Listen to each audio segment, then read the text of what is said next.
They say animals can sense what we cannot, that a dog's instinct is sharper than any courtroom, that loyalty, once given, never fades.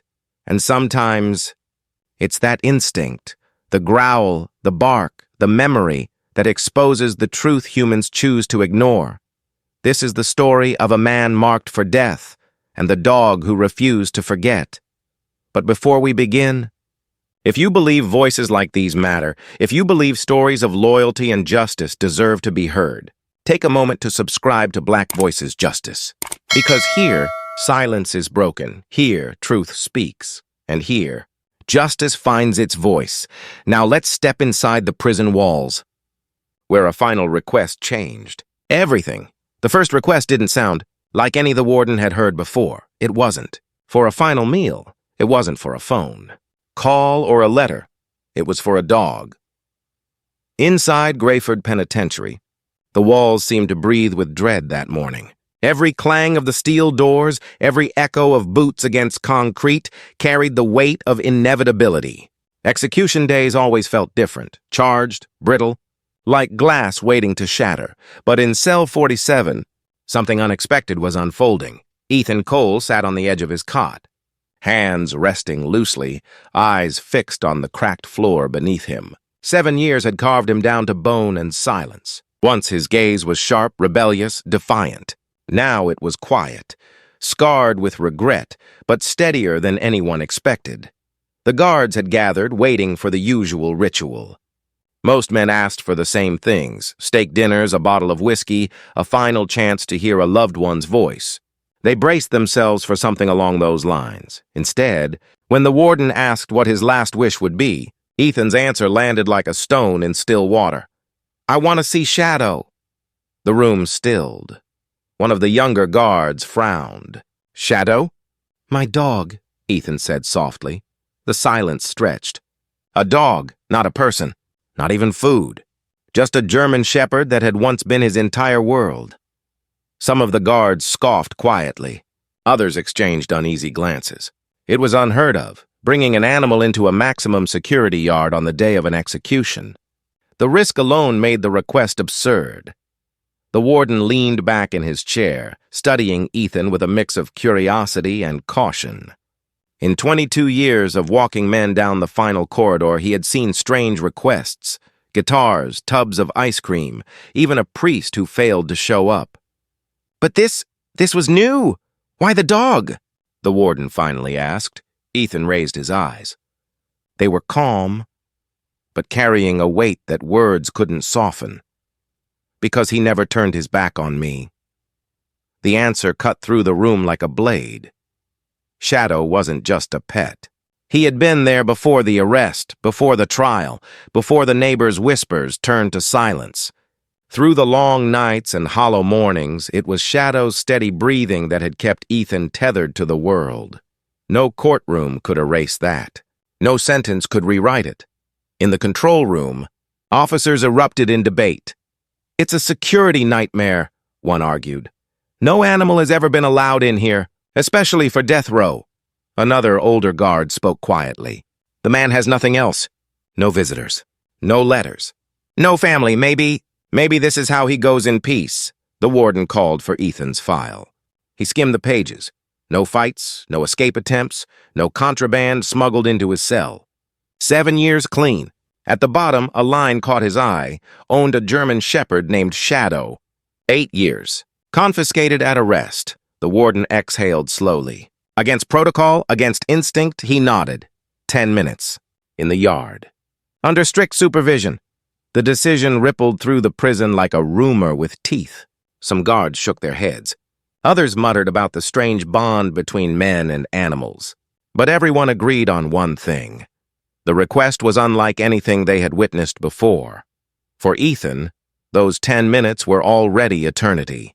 Somewhere Shadow was alive. Somewhere the one creature who had never judged him was waiting. And in that knowledge, a flicker of something stirred. A feeling Ethan had not allowed himself in years. Hope. The morning moved slowly, every second stretched thin. When the clatter of keys finally came for him, Ethan stood without resistance. His wrists were cuffed loosely in front. The guards led him down the corridor, past cells where whispers followed like shadows. The prison yard opened before him, gray concrete under pale light. A lone chair sat in the center, a stage set for farewell. Ethan's heart pounded with a rhythm he tried to bury. The gate on the far side groaned open. Ethan froze. Through that gate came a shape he knew instantly, even across the distance. The black and tan coat, the proud ears, the gait that was both stiff with age and steady with purpose. Shadow. 8 years had aged him.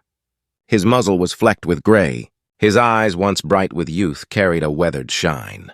But none of that mattered. Because the second shadow spotted him, the years between them collapsed. The shepherd's tail flicked once, twice, then began to wag faster, faster, until his whole body trembled with it. Ethan's throat tightened. His knees buckled as he sank toward the concrete, chains clinking softly. The leash slackened. The shepherd surged forward, and then Ethan was no longer a condemned man, no longer a number in a system that had stamped his fate. He was just a boy again, holding the one soul who had never abandoned him. Shadow collided with his chest, pressing hard into his shoulder, whining with a sound caught between grief and joy. Ethan buried his face in the thick fur, inhaling the scent of earth, of home, of a life he had lost but not forgotten. For a heartbeat, the prison vanished. There was no death order, no countdown. Only a man and his dog reunited against the odds. But peace never lasts long behind prison walls. And as Ethan held Shadow, the shepherd's body stiffened. His tail froze mid-wag. His ears pivoted sharply. A low, guttural growl rumbled from his chest. Not at Ethan. At someone else. Shadow's growl rolled across the yard like distant thunder. Every guard froze, every eye turned, and for the first time that morning, the reunion no longer felt safe. Ethan's hands tightened on the shepherd's fur. "Easy, boy," he whispered. But Shadow didn't relax. His body was rigid, his gaze locked on the far side of the yard. There, standing with arms folded, jaw tight, was Officer Miller. The younger guards shifted uncomfortably. They had never seen a dog react this way inside these walls. Miller stood stiff, refusing to meet Ethan's eyes, his expression carved from stone. Shadow's teeth flashed. The growl deepened. One of the guards muttered, "Control your dog," but Ethan knew better. This wasn't random. Shadow didn't growl without reason, not when he recognized danger. The warden leaned over the rail from the tower, his voice sharp. "What's going on down there?" No one answered. Ethan kept his hand firm on Shadow's back, whispering again, steady, deliberate. "It's okay. Stay with me." But his own heartbeat betrayed him, because he trusted his dog more than any man in this place, and Shadow was telling him something was wrong. Miller shifted his stance. His hands were clasped behind him too tight. His shoulders stiffened. The shepherd's ears twitched, following every move. Ramirez, the older guard who had always treated Ethan with a hint of respect, stepped closer. He spoke low, meant only for Ethan. "Your dog's got a good nose." His eyes flicked toward Miller. "Funny thing, Miller was on duty the night you were arrested, but his name never showed up in the report." The words landed like a blade in Ethan's chest. 7 years of silence. 7 years of a case he could never shake. And suddenly, one stray detail cracked the memory wide open. The night of his arrest, Shadow barking wildly before the door crashed open. A glimpse of a shadow moving away, just out of sight. He had buried that image under layers of hopelessness. But Shadow hadn't forgotten. The shepherd's growl rumbled again, louder now, impossible to ignore. Miller's eyes darted briefly to the gate. Then he turned on his heel and walked away, his steps clipped, too fast, too calculated. The warden called down again, suspicion thick in his tone. "Ramirez, bring Cole inside, and keep the animal under control." Ethan stood slowly, Shadow pressed against his leg, still tracking Miller's retreating form. Inside the holding corridor, Ramirez kept his voice low. "Listen, dogs don't lie about scent. If he remembers Miller from that night, maybe you weren't wrong all these years." Ethan stopped cold. Hope clawed at his chest, sharp and dangerous. He wanted to believe. He had to. But hope was the cruelest trick in prison. "I was written off the second they dragged me in," Ethan whispered. "You think one dog's growl is going to change that?" Ramirez's gaze hardened. "Maybe not. But sometimes it's enough to start cracks in the wall." For the rest of the day, Shadow refused to settle. Even back in the small interview room, the shepherd's ears twitched at every sound, every footstep in the hallway. His gaze never left the door. Hours dragged. The prison moved with its usual mechanical rhythm, but tension now hung in the air like smoke. Rumors spread quickly. Guards whispered about the strange scene in the yard. Some laughed it off. Others looked unsettled. By late afternoon, the warden summoned Ethan again. The same room. The same cold chair. Only now Miller stood opposite him, arms folded, his face pale but defiant. Ramirez lingered near the wall, silent but watchful. Shadow sat at Ethan's feet, eyes fixed on the guard with unyielding intensity. The warden's voice cut the air. "Miller, why didn't you disclose that you were at Cole's residence the night of his arrest?" Miller's jaw tightened. "Didn't think it mattered. I was off duty." "Passing by!" Shadow barked, sharp and explosive, making every man in the room flinch. The shepherd's growl rose again, low and steady, vibrating through the floor. The warden's expression darkened. His gaze shifted to Ramirez. Ramirez stepped forward, his tone calm but firm. "A new witness just came forward. Claims they saw a man matching Miller's description leaving Cole's property before the police arrived." The room went still. Ethan felt his breath catch, sharp and ragged. For years, silence had crushed him. But now something was shifting. The warden straightened, his voice measured, formal, but carrying the weight of final authority. "Effective immediately, the execution is delayed. The case will be reopened." The air in Ethan's lungs finally returned. Not freedom, not yet. But for the first time in years, a sliver of possibility. Miller's glare burned holes across the room, but it didn't matter. Because Shadow had spoken in the only way he could, and someone had listened. As guards led Ethan back to his cell, the shepherd walked beside him, tail low, eyes sharp, a silent sentinel.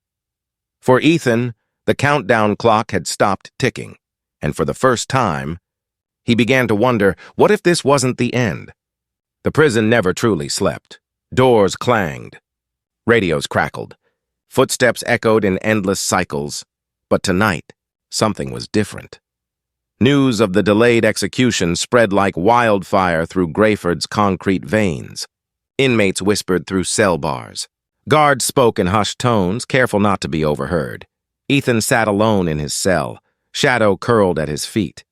For the first time in 7 years, the silence felt lighter, not freedom. Not yet, but lighter. Still, he knew better than to trust silence. In prison, silence always broke, and when it did, it usually carried trouble. The following morning, Ethan was escorted to a small interview room. Not the death chamber, not the corridor of no return. This time there was a table, a recorder, and files stacked thick with paper. The warden sat at the head, face carved in stone. Ramirez leaned against the wall, arms folded, watchful. Across the table sat 2 investigators from the state's review board. Outsiders, summoned overnight after the decision to halt the execution. And in the corner, Shadow, calm, alert, his gaze never leaving the doorway, the lead investigator, a woman with steel-gray hair and sharp eyes, spoke first. "Mr. Cole, your case is being reopened. We'll need your cooperation. Do you understand?" Ethan nodded slowly. His voice was steady, but his hands trembled against the table. "Yes, I understand." The recorder clicked on. "Tell us," she said. "What happened the night of the murder?" Ethan exhaled, the memory clawing its way back. He described it, the sound of breaking glass, Shadow barking wildly, the sudden crash of boots, the chaos, the gun, the blood, the cold steel cuffs tightening before he could even make sense of it. Through it all, Shadow's bark had been the only constant. And even now, the shepherd's reaction to Miller echoed like thunder in his mind. The second investigator leaned forward. "You're saying Officer Miller was there that night?" "I'm saying my dog remembers," Ethan replied. And I'd bet my life on him. The room fell into silence. Shadow's ears twitched. His gaze shifted to the hallway. Seconds later, the door opened. Miller stepped inside. The tension thickened instantly. Shadow's growl rolled through the room like a warning siren. The warden's eyes narrowed.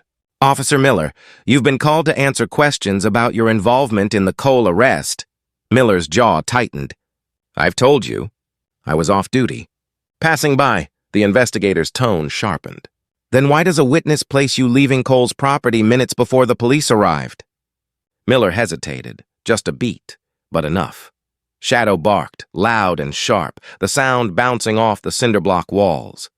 Ethan's pulse surged. Ramirez's eyes locked on Miller, his suspicion clear. The investigator pressed harder. "Where were you that night, Miller?" "I said I was passing by." Miller's voice cracked. That's it, but his eyes betrayed him. And Shadow's growl only deepened. For the next week, the investigation unraveled piece by piece. Old evidence was pulled. Fingerprints retested.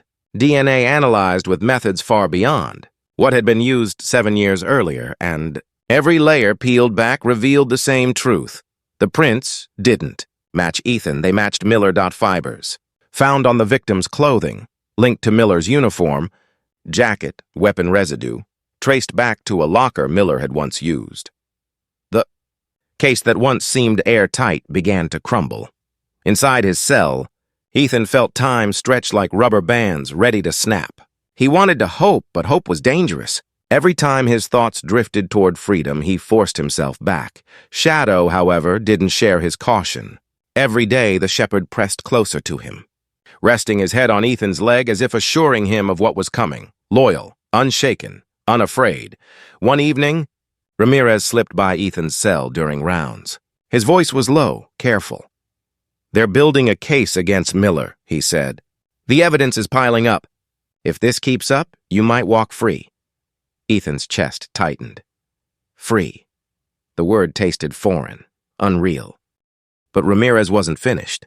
He leaned closer, his tone grave. "Don't get ahead of yourself. Miller still has friends in here. If he feels the walls closing in, he might do something desperate." Ethan swallowed hard. "Like what?" Ramirez's eyes darkened. "Like making sure you don't live long enough to see the verdict." The following day, during Ethan's escorted walk to the yard, Miller appeared at the gate. His stare was cold, venomous. Shadow stiffened instantly, his growl low, vibrating through Ethan's bones. For a moment, the entire yard froze. Guards watched. Inmates leaned against fences, sensing tension. Miller's lips curled into a smile that carried no warmth. "Enjoy the yard, Cole. You might not have many left." Ethan said nothing.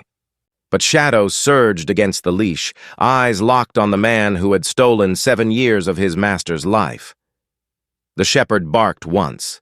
Sharp, explosive, echoing across the concrete. The yard went silent. And in that silence, Ethan realized something. This wasn't just about survival anymore. This was about truth, clawing its way into daylight, and the closer they came to exposing it, the more dangerous the fight would become. The storm had begun. Once whispers of doubt entered the system, they spread fast. Guards who once ignored Ethan now watched him differently, some with suspicion, others with uneasy respect. But Miller grew restless. He walked the halls tighter, quicker, his stare colder, his grip on authority slipping. The cracks were showing, and Shadow, always alert, never let him out of sight. 3 nights later, Ethan was pulled from his cell again. This time, the setting was harsher. A narrow interrogation chamber, fluorescent lights humming overhead, shadows clinging to the corners. The review board investigators sat waiting, files spread open like weapons. Ramirez was posted near the door, and across the table, Miller. His face was pale, drawn. Sweat glistened at his temple. Shadow sat at Ethan's side, silent but coiled like a spring. His eyes burned holes into Miller's skin. The lead investigator's voice was calm, but every word cut. "Officer Miller, evidence now places you at the scene. Fingerprints, fibers, a witness. Would you like to explain how that happened?" Miller shifted, jaw tightening. "I've already said I was passing by." "That's all," Shadow growled, deep, steady, echoing off the concrete walls. The investigator pressed forward. Passing by doesn't put your fingerprints on the weapon. Miller's hands trembled, barely contained. His voice cracked. I don't have to sit here and listen to this. He rose from the chair. Shadow exploded, barking with a ferocity that shook the room.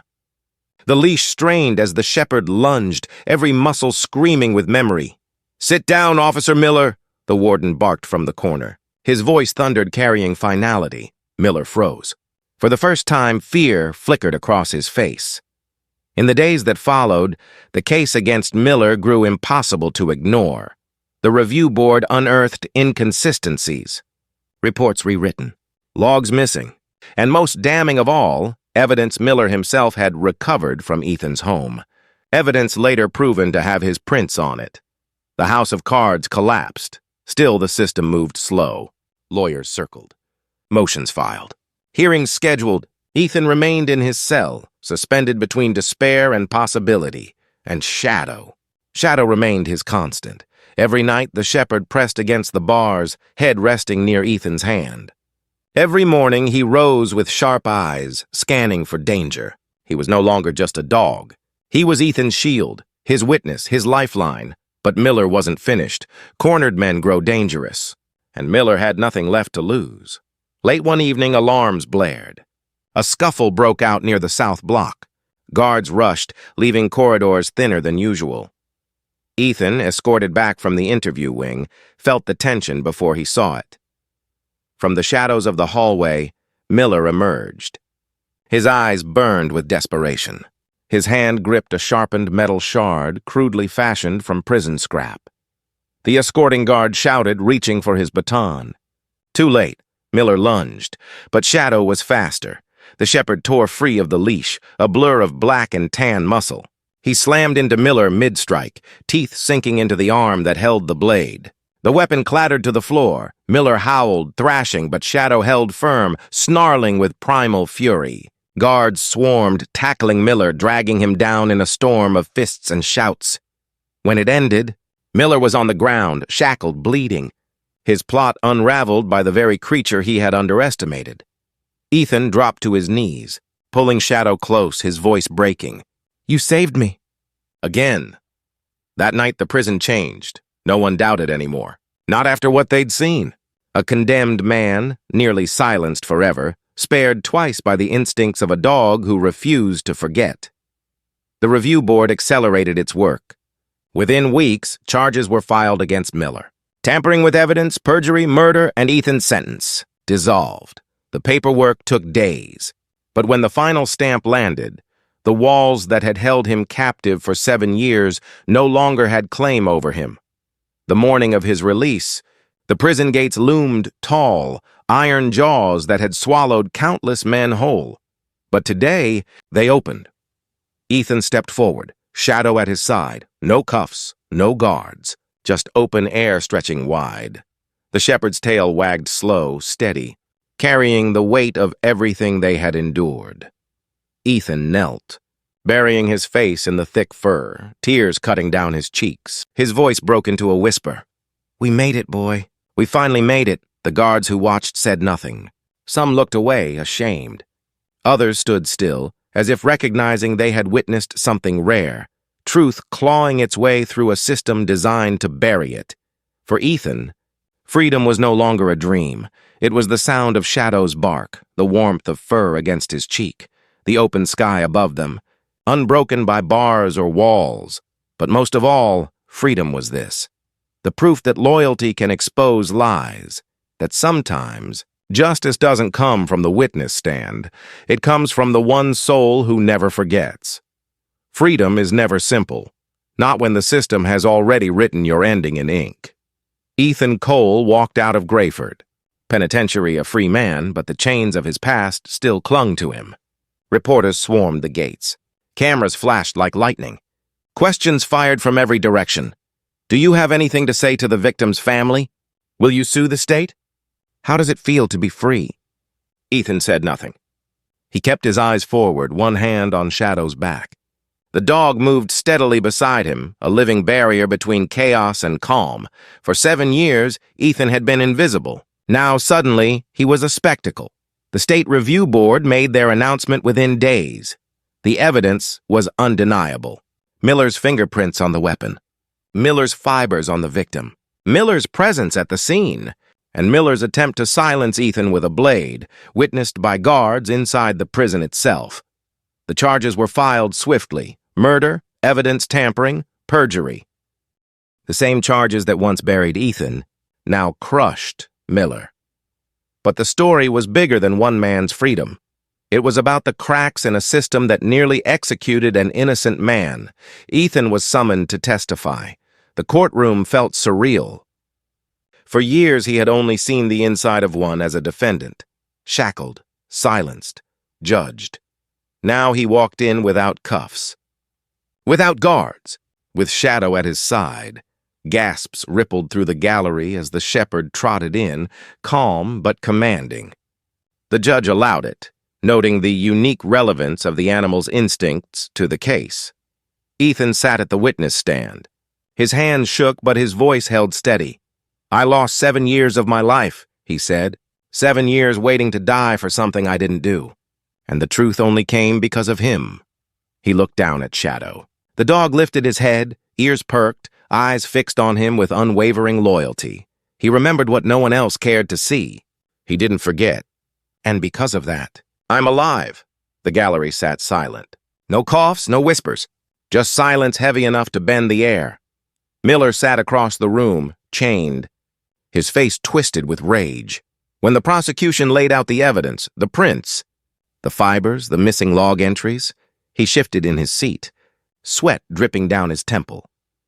When Ramirez testified about Miller's silence, about the inconsistencies in his story, Miller's lips pressed into a hard line. But when the guard described Shadow's growl in the yard, the precise moment, suspicion was born. The entire room leaned forward. It wasn't just a dog. It was memory made flesh. It was truth, refusing to die. Outside the courthouse, crowds gathered. Some cheered Ethan's release. Others shouted about the flaws of the system. Signs rose in the air. Justice delayed is justice denied. Ethan kept walking, Shadow close at his side. He didn't know what life would look like beyond these walls. He only knew one thing. He had been given a second chance, and second chances come with weight. At night, the weight pressed hardest. Ethan lay in the small apartment arranged by a re-entry program. The bed was soft, the air smelled clean, but sleep was a stranger. Every creak of the building pulled him back to the cell. Every distant siren felt like the guard's boots approaching. He would wake in a sweat, heart pounding. Shadow would press close, steady and calm, pulling him back to now. "You kept me alive," Ethan whispered one night, his voice cracking. "Not just in there, but in here." He pressed a hand to his chest. The shepherd nuzzled his palm, tail thumping softly. But healing wasn't just about survival. It was about finding truth in the rubble. The Innocence Project reached out. They wanted Ethan to speak, to tell his story, to help shine a light on the failures of a system that nearly killed him. At first, he hesitated. He had spent years silenced. Speaking felt dangerous. But then he looked at Shadow, at the loyalty that had never wavered. If a dog could speak the truth without words, couldn't he? Weeks later, Ethan stood before a crowded auditorium. Students, lawyers, journalists, families of the wrongly convicted. Shadow lay at his feet, calm, watchful. "This isn't just my story," Ethan began. His voice trembled at first, then grew stronger. "It's a story about silence, about how silence nearly killed me, and how a bark broke it." He paused, scanning the faces before him. They were ready to kill me. They had the paperwork, the protocol, the certainty, and yet they were wrong. If the system can get it wrong with me, it can get it wrong with anyone. Murmurs rippled across the crowd. Pens scratched against notepads. Cameras clicked. Ethan continued, his tone steady, deliberate. The truth doesn't always come from witnesses. It doesn't always come from lawyers. Sometimes it comes from loyalty, from memory, from those who refuse to forget. My dog refused to forget. And because of that, I'm standing here instead of buried 6 feet under. The audience rose in a standing ovation. Shadow lifted his head, ears perked, as if sensing the wave of hope rising in the room. For the first time, Ethan didn't feel like a prisoner or a victim. He felt like a voice. Justice doesn't end with one verdict. It demands more. It demands what comes after. For Ethan Cole, freedom was just the beginning. In the weeks following the trial, Miller's conviction dominated headlines. Reporters painted him as the corrupt officer who framed an innocent man. Editorials dissected the failures, lazy investigations, unchecked authority, a system too eager to close a case rather than find the truth. But beneath the noise, Ethan lived quietly. The small apartment became his refuge. Shadow adjusted quickly, curling in the sunlight that streamed through the windows, finally free of the echoing clang of steel doors. Ethan tried to adjust too. But the world outside moved differently. 7 years had passed. Technology had leapt forward. Streets had changed. Friends had scattered. Every step into the city felt foreign. One afternoon, Ethan visited the victim's memorial site.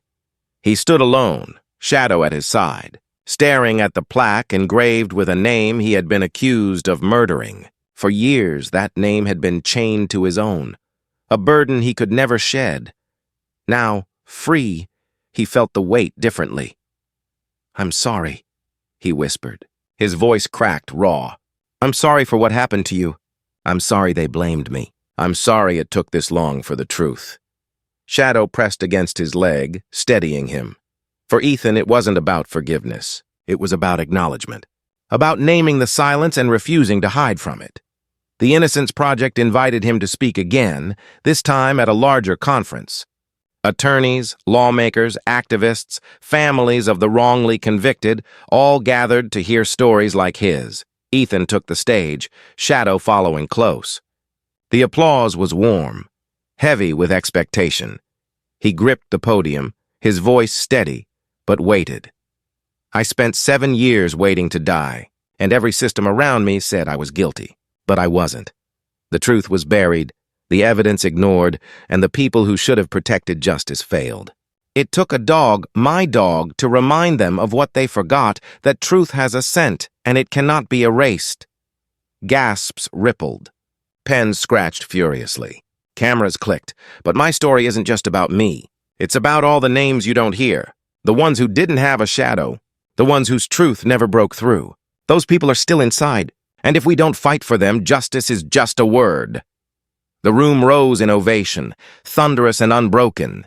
Shadow lifted his head, tail sweeping the floor as if sensing the tide of change. But not everyone celebrated. Outside, protests erupted. Some called Ethan a hero. Others still called him a murderer, unwilling to accept the court's reversal. Online, conspiracy theories spread like wildfire. Strangers accused him of exploiting tragedy. Hate mail arrived at his door. Freedom, Ethan realized, came with a new kind of cage, one built from public opinion. Ramirez visited him one evening. The guard, now retired, stood awkwardly in the doorway, his uniform gone, replaced by simple clothes. "I figured you might need company," Ramirez said. Ethan smiled faintly. "Funny. I never thought I'd welcome a prison guard in my home."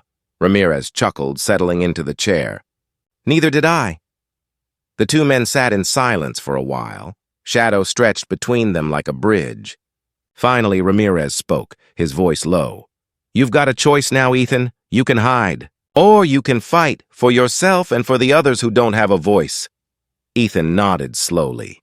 "I think I know my answer." That night, Ethan sat at his desk, Shadow curled nearby. He opened a blank page and began to write. Not just about his case, not just about Miller, but about the system. The cracks, the silence.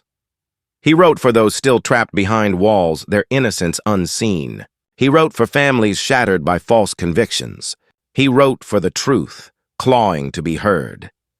And as he wrote, Shadow lifted his head, watching him with the same unwavering gaze he had in the prison yard. It was as if the shepherd knew this fight wasn't over. Weeks turned into months. Ethan's story spread far beyond his city. News outlets carried it. Documentaries filmed it. Legislators cited it in hearings about criminal justice reform.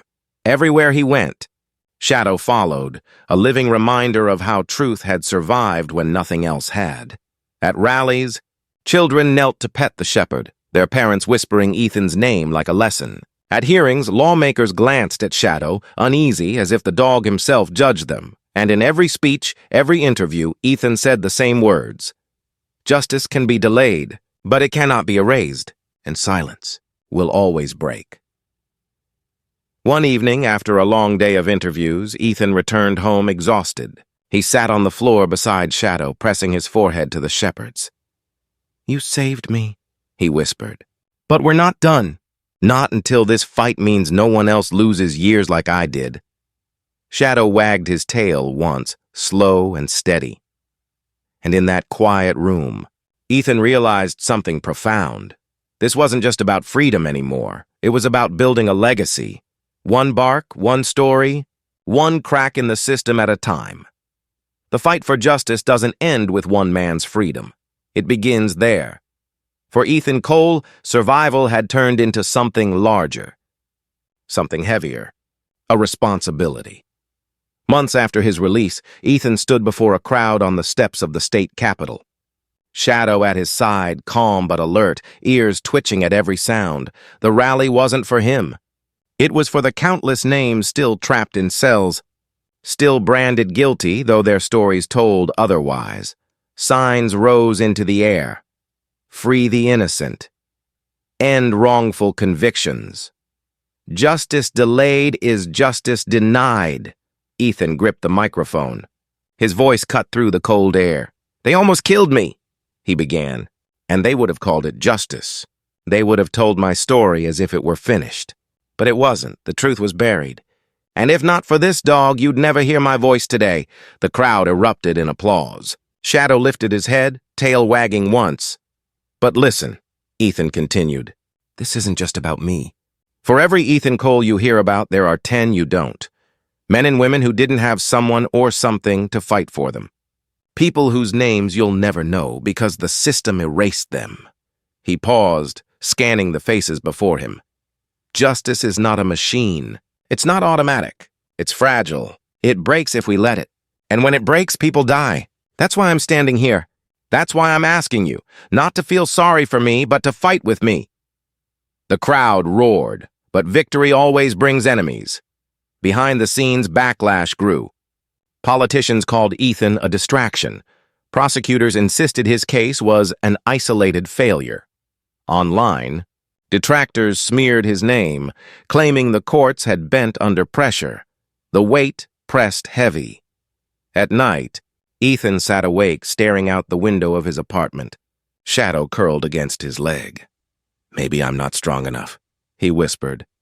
The shepherd stirred, eyes meeting his, the same look that had cut through the fog of a prison yard. Unwavering, unyielding. "You're right," Ethan murmured. "We've come too far to stop now." Weeks later, a major hearing opened on wrongful convictions. Ethan was called to testify, not as a defendant, but as a voice for reform. The chamber was packed. Lawmakers, reporters, victims' families, skeptics. When Ethan took the stand, Shadow followed, padding softly across the marble floor. Gasps rose. Whispers darted. The judge's gavel cracked once, restoring order. Ethan leaned toward the microphone. "I am here because the system nearly killed me," he said. "And I am alive because loyalty refused to be silenced. My dog remembered what men chose to forget. And if loyalty can expose lies, then what excuse do we have as humans to ignore the truth?" A murmur rippled across the room. He pressed on, voice rising. "You call it justice when someone is convicted. But justice isn't conviction. Justice is truth. And truth should never depend on luck or on a dog's memory. It should depend on you, on the system you claim to uphold." The room fell silent. In that silence, Ethan felt the shift. Not total, not complete, but a crack. A beginning. Outside, reporters swarmed. Cameras flashed. Headlines blared, "Exonerated man confronts lawmakers." dog who saved his master spurs justice debate. The story had spread far beyond one state. It had become a national reckoning. Ethan returned home that night exhausted, but lighter. Shadow curled at his feet, breathing steady, as if keeping time with the heartbeat of a movement now larger than them both. Still, Ethan knew the fight was endless. For every victory, another case waited. For every freed man, another name was buried under silence. But he wasn't alone anymore. Families wrote to him. Strangers reached out. Lawyers asked him to stand beside them in court, and through it all, Shadow remained his constant. Not just a dog, not just a savior. A symbol, proof that loyalty can survive steel bars, proof that memory can outlast silence, proof that justice, no matter how delayed, can rise again. One evening, Ethan walked with Shadow along a quiet trail outside the city. The sky burned gold, the air sharp with autumn. For the first time in years, the world felt wide, open, and alive. He stopped, kneeling beside the shepherd, pressing his forehead to Shadow's. "You gave me back my life," he whispered, "and now it's my turn to fight for theirs." Shadow wagged his tail slowly, eyes gleaming with the same fire that had once frozen a prison. Yard. This is the story of Ethan Cole, a man marked for death, a dog who refused to forget, and a truth that clawed its way into daylight.